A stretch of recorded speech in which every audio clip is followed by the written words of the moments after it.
El inicio prohibido. Elisa y Ricardo. 2 nombres. 15 años de silencio. Un reencuentro inesperado que arrojó una cerilla sobre cenizas que parecían muertas, encendiendo una llama que el tiempo y la distancia no lograron apagar. Se conocieron en la universidad, en Buenos Aires, Argentina, durante los años 2000. Ricardo, un joven idealista y soñador, venido de una familia humilde del interior de Argentina, luchaba por mantenerse en la capital mientras estudiaba arquitectura. Su llegada a Buenos Aires fue un acto de fe. Llevaba en la maleta la esperanza de una vida mejor para su familia, que lo veía como la única posibilidad de romper el ciclo de pobreza que los atrapaba. Trabajaba en pequeños empleos, de camarero a repartidor, para complementar la beca de estudios y el poco dinero que sus padres, con un sacrificio enorme, conseguían enviarle. Las noches de estudio eran largas, muchas veces interrumpidas por el cansancio y el hambre, pero el sueño de convertirse en un arquitecto reconocido lo motivaba.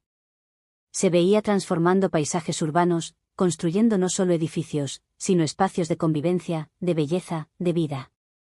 Elisa, por otro lado, era lo opuesto. Hija de don Pedro Alarcón, un industrial del sector de la minería cuya fortuna se extendía por toda América Latina, ella era la personificación de la elegancia y la inteligencia, cursando diseño de moda con una pasión muy fuerte por los colores y los tejidos. Elisa vivía en un mundo de lujo y privilegios. Mansiones, viajes internacionales, las mejores escuelas. Pero, tras la fachada de riqueza, había un alma inquieta, sedienta de algo más profundo que el brillo del oro. Se sentía atrapada en una jaula dorada, con un futuro definido antes por su padre, que ya la veía casada con algún heredero de fortuna, perpetuando el imperio familiar. El curso de moda era su válvula de escape, su grito silencioso por libertad. Soñaba con crear, con expresar su propia visión del mundo a través del arte, algo que su padre consideraba un mero pasatiempo de una joven mimada. La diferencia social era una enorme distancia, pero el amor no conoce clases ni barreras. El primer encuentro fue en una clase de historia del arte, un debate acalorado sobre el barroco. Ricardo, con su pasión genuina y sus opiniones inteligentes, contrastaba con la superficialidad de otros compañeros. Elisa, fascinada, encontró en él una mente que la desafiaba, un espíritu que la comprendía. Sus miradas se cruzaron, una chispa silenciosa se encendió. El romance fue un huracán. Encuentros escondidos en cafés con Encanto de San Telmo, donde el olor a café y libros antiguos se mezclaba con el perfume de ella. Noches bajo el cielo estrellado del jardín japonés, donde se perdían en conversaciones sobre sueños, miedos y el futuro que deseaban construir juntos. Intercambios de miradas robadas en los pasillos de la facultad, cada una cargada de una intensidad que hacía que sus corazones latieran con fuerza. Cada roce, cada beso, era un grito silencioso de que se pertenecían el uno al otro. Ricardo se sentía un rey al lado de Elisa, olvidando por un momento las cuentas por pagar, la presión de un futuro incierto, el peso de las expectativas familiares. Aquella sonrisa de ella, la forma en que sus ojos brillaban cuando él hablaba de sus proyectos, era todo lo que necesitaba. Elisa, por su parte, encontraba en Ricardo una simplicidad y una pureza que el dinero nunca podría comprar. Él la veía por quien era, no por el apellido o la fortuna de su padre.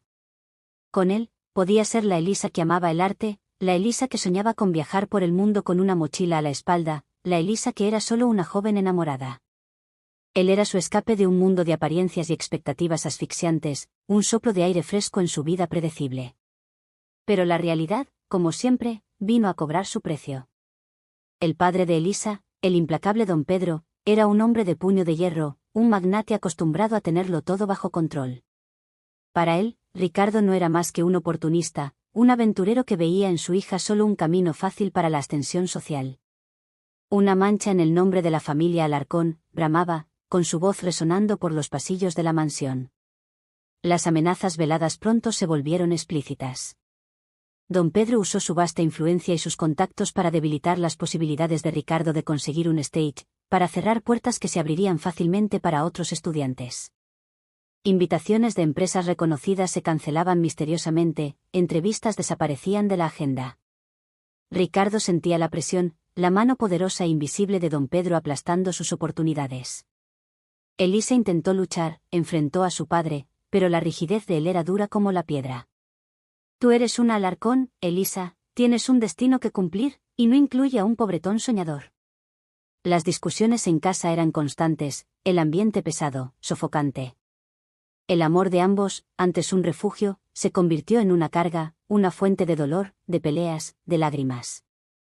Ricardo se sentía impotente, viendo a su amada sufrir por su culpa, y Elisa se sentía dividida entre la lealtad a su familia y la pasión arrebatadora por Ricardo.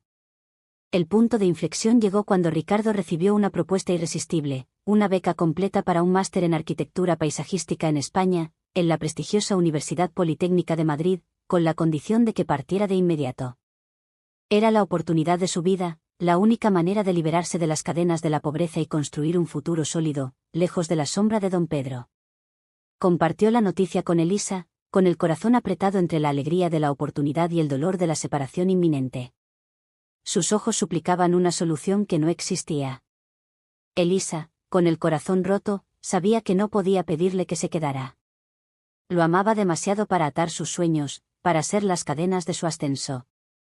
En un último y doloroso abrazo, bajo el mismo cielo que fue testigo del inicio de su amor, en un banco de plaza en el barrio de Palermo, hicieron una promesa silenciosa: un día, si el destino quisiera, se reencontrarían. No hubo juramentos eternos en voz alta, solo un entendimiento tácito, una esperanza silenciosa que lo sostendría. Ricardo partió con el corazón destrozado, llevando consigo la imagen de los ojos llenos de lágrimas de Elisa y la esperanza de un futuro imposible. El dolor de la despedida le desgarró el alma, pero la necesidad de construir su propia dignidad era más fuerte. Elisa se quedó, observando el avión surcar el cielo de Buenos Aires, sintiendo un vacío que parecía engullir su alma. Las lágrimas resbalaban por su rostro, silenciosas, pesadas. El sol poniente teñía el cielo de un naranja melancólico, reflejando el color de su tristeza. Volvió a la mansión, a la vida que la esperaba, una vida que parecía haber perdido su color. Los 15 años que siguieron estuvieron llenos de vidas separadas, de elecciones que no eran suyas, de un pasado que se negaba a ser olvidado, de una promesa que parecía cada vez más lejana. Pero el destino, amigos míos, es un guionista implacable, y tenía otros planes para Elisa y Ricardo, planes que desafiarían el tiempo, la traición y la propia vida para una segunda oportunidad. La telaraña del tiempo. 15 años. Toda una vida. Para Ricardo, estos fueron los años de su redención, de su ascenso meteórico en el competitivo mundo de la arquitectura paisajística europea. España, con su vibrante mezcla de historia y modernidad, se convirtió en su hogar y su escenario. Había llegado a Madrid con poco más que la ropa que llevaba puesta y la promesa de una beca, pero cargaba consigo la urgencia de demostrar su valía, no solo para sí mismo, sino para la Elisa que dejó atrás. El dolor de la despedida, la humillación de las puertas que se cerraron en Buenos Aires por culpa de don Pedro, sirvieron como un combustible incansable. Se sumergió de lleno en los estudios, en los proyectos, en las oportunidades. En Madrid, sus profesores pronto notaron su talento singular. Ricardo no era solo técnico, tenía una visión poética del espacio, una capacidad innata para transformar terrenos baldíos en oasis verdes, para dar alma al cemento y al acero. Sus proyectos eran innovadores, sus paisajes, obras de arte que mezclaban la naturaleza con la arquitectura de manera sublime, creando no solo belleza, sino funcionalidad y sostenibilidad. Sus jardines no eran solo bonitos, eran ecosistemas en miniatura, invitando a la flora y la fauna a coexistir armoniosamente con la vida urbana. Comenzó su carrera en un pequeño estudio en el barrio de Malasaña, en Madrid, aceptando cualquier trabajo, por pequeño que fuera, para construir su portafolio. Diseñó terrazas para pisos, pequeños jardines para restaurantes, incluso revitalizó parterres de plazas públicas olvidadas. Su reputación creció de boca en boca, y pronto estaba recibiendo invitaciones para proyectos más grandes y ambiciosos. Parques urbanos que se convirtieron en pulmones verdes en las grandes ciudades españolas, jardines privados que eran verdaderos refugios de paz para la élite europea, e incluso la revitalización de espacios históricos, como la recuperación de los jardines de un antiguo palacio en Sevilla, que transformó en joyas contemporáneas, manteniendo la esencia original. En menos de una década, Ricardo había construido un imperio de éxito. Era respetado, admirado, y su nombre era sinónimo de excelencia, innovación y sostenibilidad en el diseño paisajístico. Sus oficinas se extendían por Madrid, Barcelona y hasta un brazo en Lisboa, en Portugal. viajaba por el mundo para dar conferencias internacionales, sus obras eran a menudo portada de revistas especializadas como Arquitectura y Jardín y Diseño Verde, y los premios y reconocimientos se acumulaban, llenando de orgullo a cualquiera que lo conociera. Tenía un equipo leal de arquitectos y paisajistas talentosos, un piso elegante con vistas al Parque del Retiro, y una vida que muchos soñarían. Pero, tras la fachada de éxito, de la vida aparentemente completa y brillante, había un hombre que guardaba una cicatriz profunda. El amor por Elisa nunca se apagó. Era una llama constante, una brasa bajo las cenizas de la memoria que se negaba a extinguirse. Se involucró en relaciones, sí, intentó seguir adelante, intentó convencerse de que el pasado quedaría en el pasado y que el amor de ella era una página cerrada. Estuvo Sofía, una arquitecta colega de trabajo, inteligente, vibrante y divertida, con la que tuvo una relación intensa de algunos años. Ella era ambiciosa y comprendía su pasión por el trabajo, pero faltaba algo, una conexión en un nivel más profundo. Estuvo Ana, una galerista de arte de Barcelona, que lo cautivó con su pasión por la belleza y la cultura, y con la que compartió muchas cenas y viajes enriquecedores. Pero ninguna de esas relaciones logró llenar el vacío que Elisa dejó. Ninguna mujer conseguía encender la misma chispa en sus ojos, la misma intensidad en su corazón, la misma sensación de hogar. Las noches estaban, muchas veces, llenas de recuerdos. Mientras otros dormían, Ricardo revivía en su mente los encuentros robados en Buenos Aires, el olor del cabello de ella, el sabor de sus besos, la promesa silenciosa de un algún día. Hojeaba álbumes de fotos antiguas, escondidos en un cajón secreto, y las imágenes de Elisa joven, con sus ojos llenos de vida, traían una mezcla agridulce de nostalgia y dolor. Imaginaba a Elisa, cómo estaría, qué estaría haciendo, si aún pensaba en él. Internet le permitía ver fotos de ella en eventos sociales en Buenos Aires, en galerías de arte, en lanzamientos de colecciones de moda siempre deslumbrante, siempre elegante, pero siempre inalcanzable.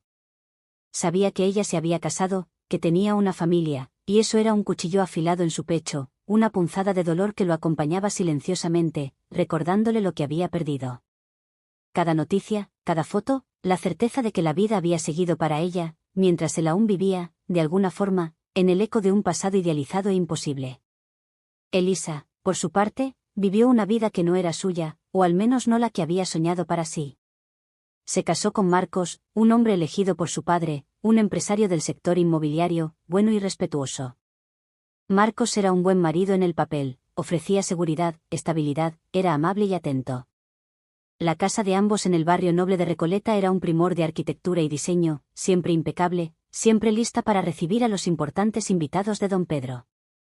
Pero faltaba algo. Faltaba la chispa, la pasión arrebatadora, la conexión profunda que Elisa había experimentado con Ricardo. Tuvo 2 hijos, Lucas y Sofía, preciosos e inteligentes, que eran la luz de su vida, la mayor alegría y el mayor consuelo en su matrimonio sin pasión. Ellos eran su razón de ser, y se dedicaba a ellos con una devoción infinita. Se convirtió en una diseñadora de moda de éxito, con su propia marca, Alma Porteña, que rápidamente ganó reconocimiento. Sus colecciones eran elogiadas por su originalidad, buen gusto y la forma en que sus creaciones celebraban la cultura argentina con un toque de sofisticación internacional, vistiendo a las mujeres más elegantes de Buenos Aires y de otras capitales. Su vida parecía perfecta a los ojos del mundo: riqueza, familia, éxito profesional, apariciones en revistas de moda, entrevistas sobre su trabajo innovador. Pero, por dentro, había una melancolía sutil, una sombra que la acompañaba, un suspiro atrapado en su alma, una canción inacabada. En noches de insomnio, mientras Marcos dormía a su lado, Elisa se sorprendía reviviendo los momentos con Ricardo, sintiendo el calor de su abrazo, el sabor de su beso, la electricidad de su presencia. El recuerdo de él era un perfume dulce y doloroso, un secreto guardado bajo 7 llaves en su corazón, un santuario intocable en medio de su vida predecible. Se preguntaba si él aún pensaba en ella, si la recordaba con el mismo cariño y el mismo dolor. El reencuentro ocurrió de forma tan inesperada como un rayo en un cielo despejado, uno de esos azares que parecen orquestados por el destino. Ricardo estaba en Buenos Aires para una conferencia internacional de arquitectura y paisajismo, un evento de gran envergadura que reunía a los mayores nombres del sector. Estaba alojado en el Alvear Palacio Hotel, uno de los más lujosos y emblemáticos de la ciudad, famoso por su elegancia y su historia. Elisa, por pura casualidad o por obra del destino, estaba organizando el desfile de lanzamiento de su nueva colección, Raíces Fuertes, en el salón principal del mismo hotel. La sincronía era demasiado grande para ser solo suerte. O tal vez, destino. Elisa se sentía dividida y culpable por engañar a Marcos, un hombre bueno que la amaba a su manera, con un cariño tranquilo y predecible. Reconocía su esfuerzo, su dedicación a la familia, su estabilidad y el buen padre que era para sus hijos. Intentaba justificar sus actos, diciéndose a sí misma que el matrimonio ya estaba muerto desde hacía mucho, que la pasión había desaparecido hacía años, pero la culpa aún la atormentaba en las madrugadas. Era como si una parte de ella quisiera proteger la vida que había construido, mientras otra parte gritaba por esa pasión arrebatadora que Ricardo despertaba. Pero la atracción por Ricardo era magnética, incontrolable, una fuerza de la naturaleza que la atraía hacia él, desafiando toda lógica y conveniencia. Era como si la voz de su corazón gritara más alto que la voz de la razón, más alto que las expectativas de la sociedad. Se veía en un dilema moral, dividida entre el deber y el deseo, entre la vida que había construido y el amor que había perdido y reencontrado. Aún había obstáculos, claro. Y comenzaron a manifestarse. Marcos, el marido de Elisa, no era tonto.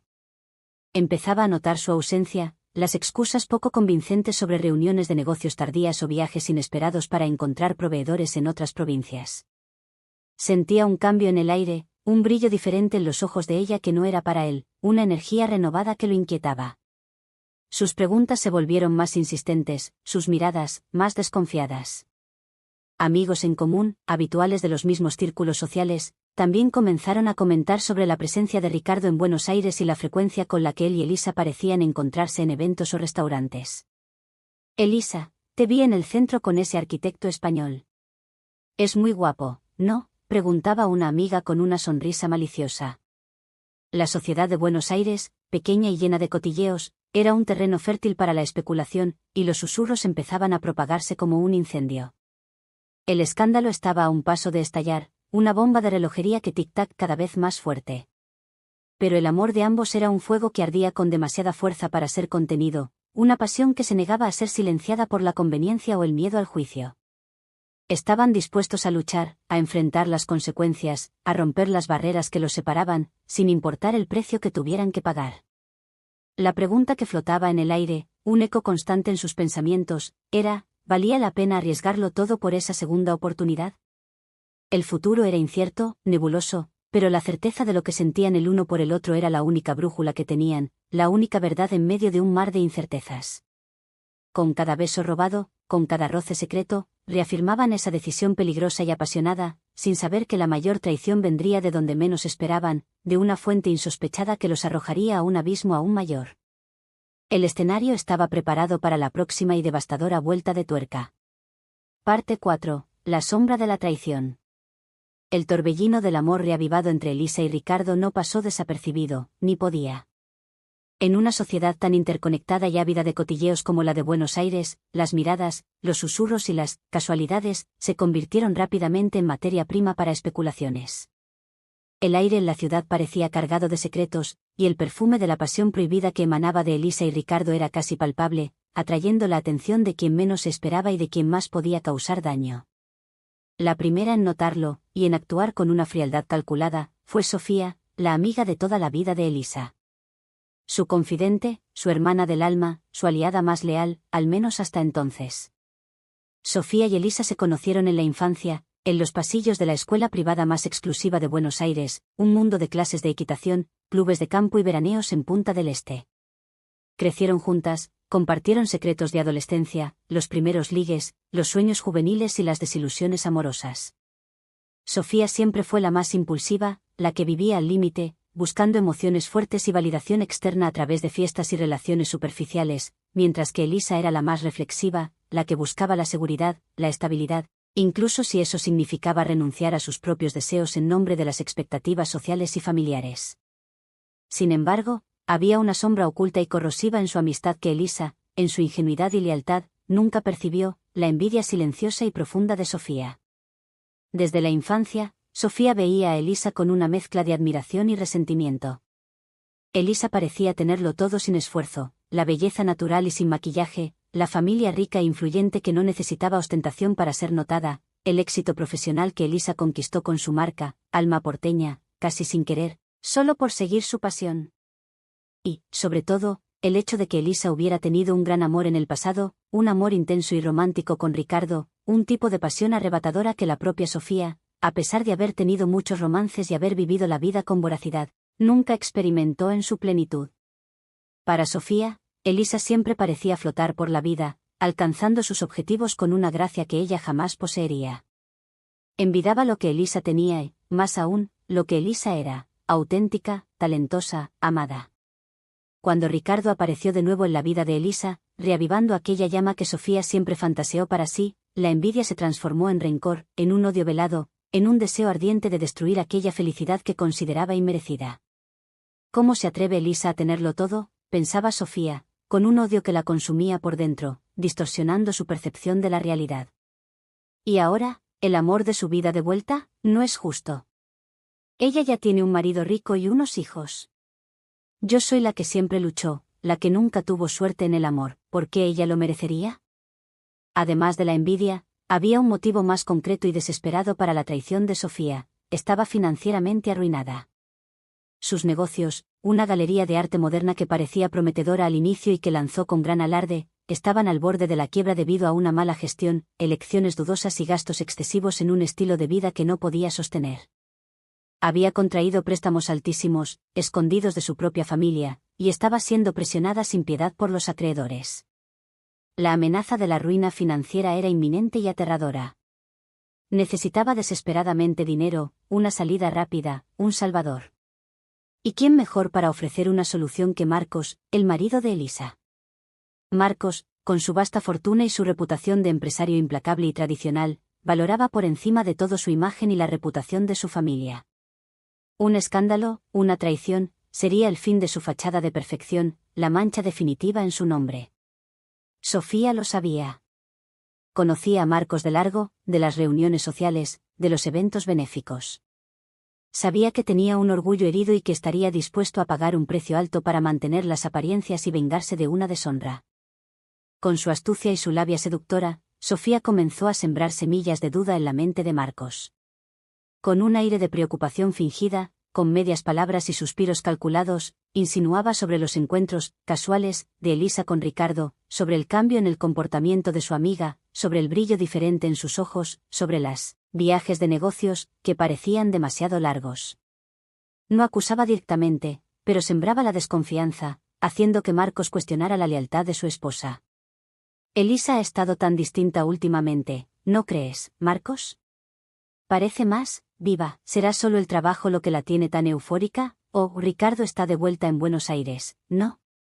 Era el gran amor de Elisa en la universidad, un romance intenso y prohibido. ¿No es raro que se estén viendo tanto? Parecen estar siempre en el mismo lugar. Sus palabras eran veneno, hábilmente disfrazadas de preocupación amiga. Marcos, que ya sentía cierto malestar con la presencia de Ricardo en la ciudad y con el cambio en el humor y la rutina de Elisa, comenzó a morder el anzuelo. Su mente empresarial, acostumbrada a analizar riesgos y buscar pruebas concretas antes de tomar decisiones, lo llevó a investigar. Contrató a un detective privado de renombre, conocido por su discreción y eficiencia, para seguir a Elisa, documentar sus pasos, sus encuentros.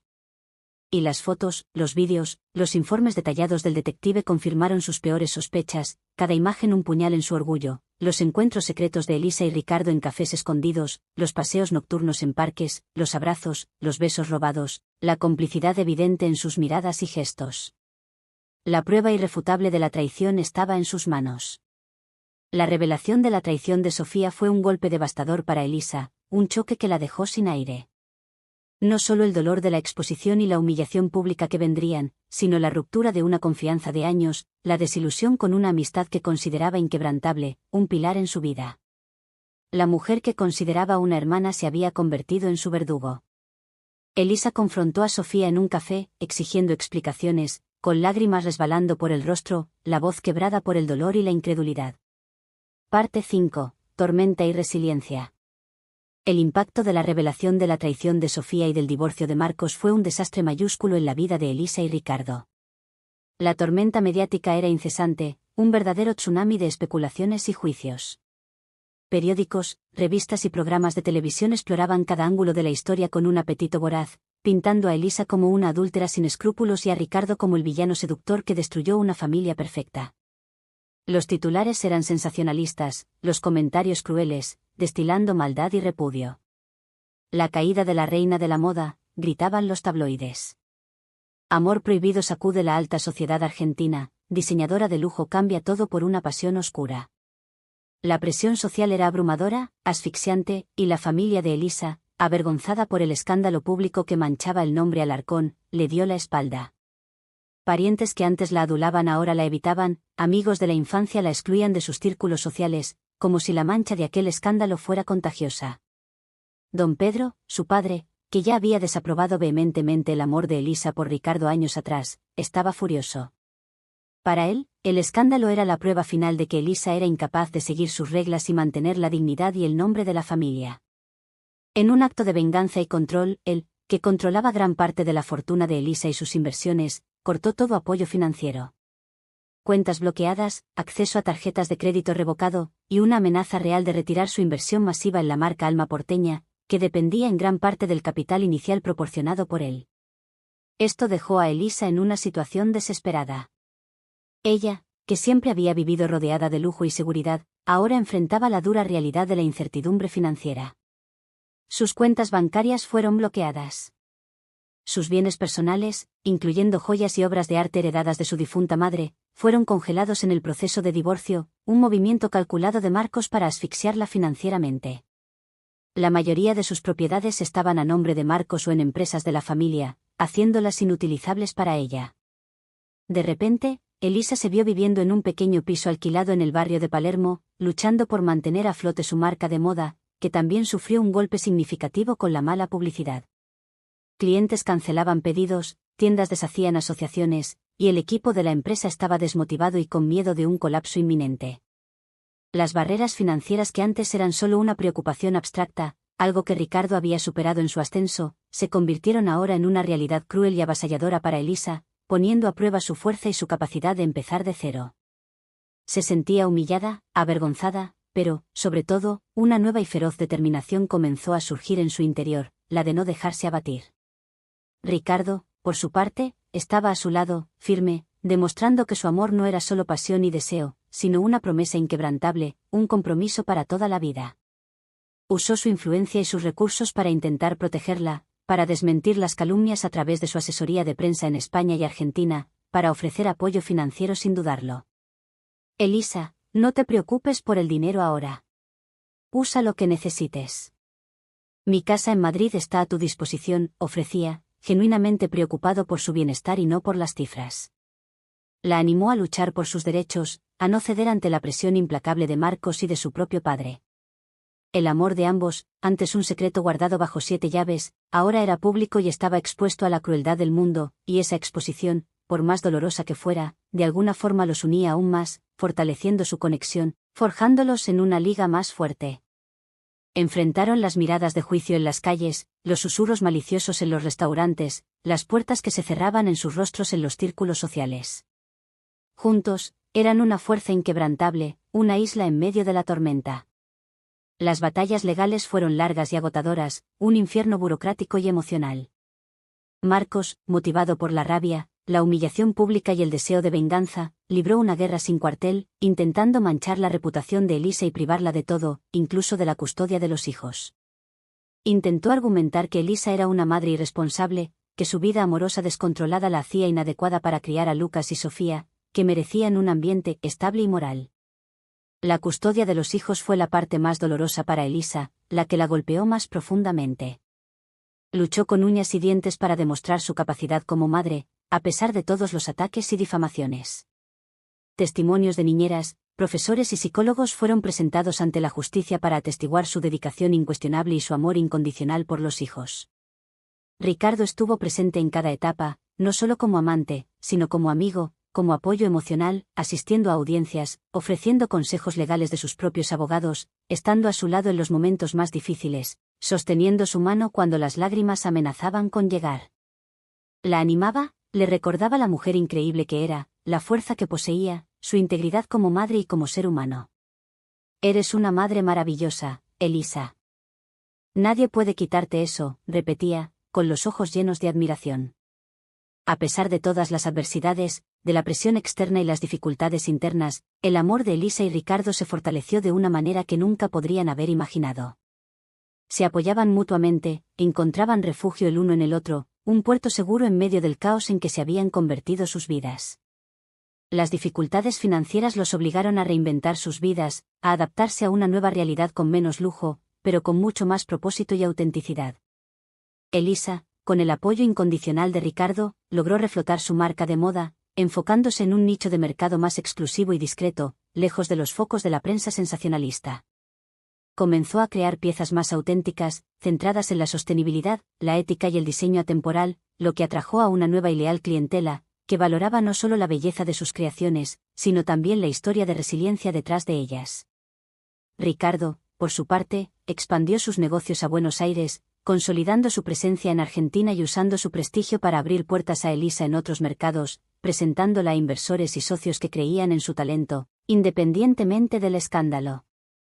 Demostraron que el amor no era solo pasión y euforia inicial, sino también resiliencia, compañerismo, lealtad y la capacidad de enfrentar cualquier tormenta juntos.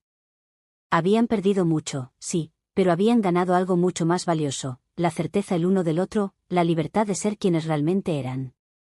El final aún era incierto, la batalla aún no estaba totalmente ganada, pero la esperanza, antes un pequeño destello en medio de la oscuridad, ahora brillaba con más fuerza, una promesa de un futuro que valía la pena vivir. Pero, justo cuando pensaban que habían superado lo peor, el destino guardaba una última y sorprendente vuelta de tuerca, un desenlace que nadie osaría prever y que cambiaría el juego para siempre, entregándoles no solo la victoria, sino una redención que vendría del lugar más inesperado. Parte 6. El destino escrito en las estrellas. A pesar de todas las tormentas, de las llamas del escándalo y del abismo financiero, la resiliencia de Elisa y Ricardo no solo prevaleció, sino que floreció. La batalla legal de Elisa con Marcos fue un infierno burocrático y emocional, prolongándose durante años en los tribunales de Buenos Aires, desgastándola en cada audiencia, en cada acusación sin pruebas. Sin embargo, impulsada por el amor por sus hijos y el apoyo firme de Ricardo, Elisa no cedió. Con la ayuda de abogados astutos y la prueba irrefutable de su dedicación a los hijos, finalmente logró un acuerdo que le garantizó la custodia compartida de Lucas y Sofía y una parte justa de sus bienes y del patrimonio familiar. No era la fortuna que la rodeaba desde el nacimiento, ni el lujo desenfrenado, pero era suficiente para empezar de nuevo, para tener respeto propio y autonomía, para demostrar a sí misma y al mundo que su fuerza no dependía del dinero ni del apellido. Su marca de moda, Alma Porteña, aunque más pequeña y con un enfoque diferente, no solo prosperaba, sino que se reinventaba. Elisa, que antes diseñaba para un mercado de élite, ahora creaba para mujeres que, como ella, valoraban la belleza auténtica y la resiliencia. Sus colecciones se convirtieron en símbolos de superación y elegancia discreta. Las piezas de Alma Porteña ganaron una nueva alma, inspiradas en su propia trayectoria. Ricardo, a su lado, era la roca en la que se apoyaba, el puerto seguro en medio del caos que un día fue su vida. No solo ofrecía apoyo emocional, sino que invertía su propio tiempo y capital para ayudar a reflotar la marca de Elisa, usando su prestigio internacional para abrir puertas y presentarla a inversores y socios que, a diferencia de don Pedro y Marcos, creían en su talento, independientemente del escándalo. Él expandió sus negocios de arquitectura paisajística a Argentina, abriendo una oficina imponente en Puerto Madero, Buenos Aires, y consolidando su presencia en América Latina. Juntos, construyeron una nueva casa en un barrio tranquilo a las afueras de la capital, un hogar que era un refugio, un santuario de paz y amor, lejos de los ojos curiosos de la prensa y de la sociedad que un día los condenó. Era una casa que Ricardo diseñó con cada detalle pensando en Elisa, con jardines exuberantes y espacios abiertos que invitaban a la reflexión y a la creatividad. Los años pasaron, y el tiempo, con su sabiduría implacable, comenzó a sanar las heridas. Lucas y Sofía, los hijos de Elisa, crecieron. Inicialmente confundidos y heridos por la separación de sus padres y el escándalo público, con el tiempo y la paciencia de Elisa y Ricardo, comprendieron la historia. Al presenciar la dedicación incuestionable de Elisa, el amor genuino y el respeto de Ricardo por ella y por ellos, los hijos aceptaron a Ricardo como parte de sus vidas. Él se convirtió en una figura paterna presente y amorosa, compartiendo momentos, ofreciendo consejos, y viviendo cada pequeña alegría y desafío a su lado. La familia, aunque reestructurada, era ahora más fuerte y unida que nunca, basada en el amor, la verdad y la aceptación mutua. La herida de la traición de Sofía, aunque cicatrizada, dejó una marca profunda en Elisa. El choque de ver a su mejor amiga convertirse en su verdugo fue uno de los golpes más duros, casi tan doloroso como la pérdida de Ricardo años atrás. Pero Elisa, impulsada por la búsqueda de su propia paz interior, y con el apoyo de Ricardo, aprendió a perdonar. No por Sofía, sino por sí misma, para liberarse del peso del resentimiento y del odio que podrían corroerla. Entendió que el perdón era un acto de liberación personal. Sofía, por su parte, enfrentó las consecuencias brutales de sus acciones. Sus negocios quebraron por completo, sus acreedores la persiguieron sin piedad, y perdió a la mayoría de sus amigos y contactos sociales, que ahora la veían como una traidora y una oportunista sin escrúpulos. La vida le cobró, y se vio sola, cosechando lo que sembró, la ironía del destino actuando sobre quien intentó manipularlo.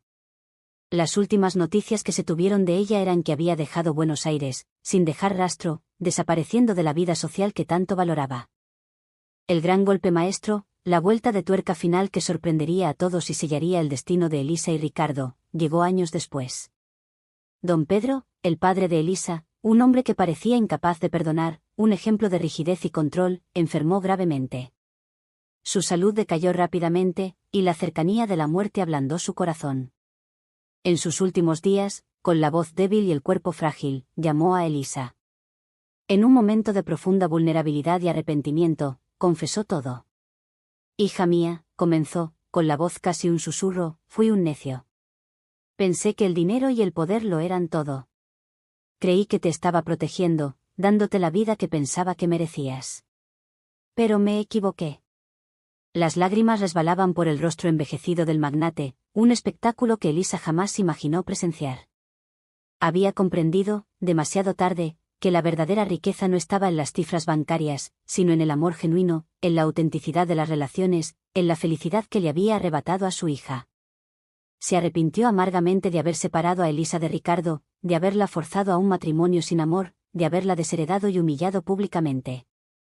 Y, en un gesto que conmocionó a todos y demostró que el amor y el arrepentimiento pueden trascender incluso los corazones más duros, don Pedro reveló un testamento secreto, redactado años antes, en un momento de reflexión y dolor silencioso por la pérdida de su hija. Este testamento, elaborado por un abogado de confianza y mantenido en absoluto secreto, anulaba el anterior y dejaba toda su vasta fortuna, gran parte de sus empresas y bienes, a Elisa. Había, en secreto, cambiado su visión sobre el dinero y la felicidad, entendiendo que la verdadera riqueza estaba en el amor y la autenticidad, algo que él, en su juventud y en su vida de negocios, nunca tuvo el valor de vivir.